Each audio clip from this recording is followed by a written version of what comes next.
Au début du XIIIe siècle, l'Angleterre était plongée dans une profonde crise politique.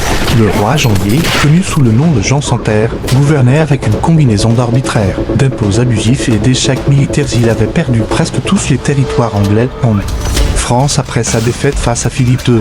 Pour tenter de les récupérer, il imposait des taxes de plus en plus lourdes aux nobles et aux paysans. Il abusait également de son pouvoir judiciaire, il pouvait emprisonner qui il voulait, confisquer des biens ou infliger de lourdes amendes sans aucun procès. Cela provoqua une haine croissante parmi les barons. L'élite militaire et territoriale du royaume. La rébellion éclate en 1215. Plusieurs barons du nord et de l'est refusèrent d'obéir davantage au roi. Ils formèrent une alliance militaire et occupèrent Londres. En contrôlant la capitale, ils forcèrent Jean à négocier à Ganymède, une prairie au bord de la Tamise, le 15 juin 1215. Le roi, contre son gré, accepta de signer un document historique, la Magna Carta. Magna Carta Libertatum que, disait la Magna Carta, pour la première fois dans l'histoire anglaise.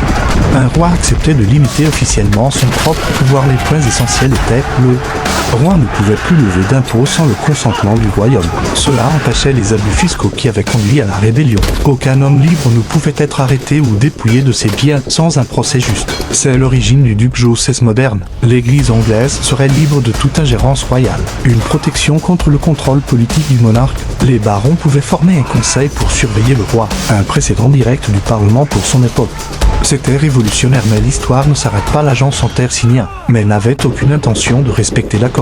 Après Ganymède, il demanda au pape d'annuler la Magna Carta, et celui-ci la déclara invalide. La guerre civile reprit immédiatement. Les barons offrirent même la couronne d'Angleterre au prince Louis de France, chose impensable aujourd'hui. L'Angleterre était à deux doigts de devenir un royaume français, mais en 1216, Jean mourut soudainement. Son fils, Henri III, âgé de seulement 9 ans, monta sur le trône. Les nobles acceptèrent qu'un enfant était une meilleure option qu'un roi français adulte. Le nouveau gouvernement réédita la Magna Carta plusieurs fois pour apaiser les tensions, jusqu'à ce qu'elle devienne un pilier du droit anglais. Pourquoi cette histoire est importante?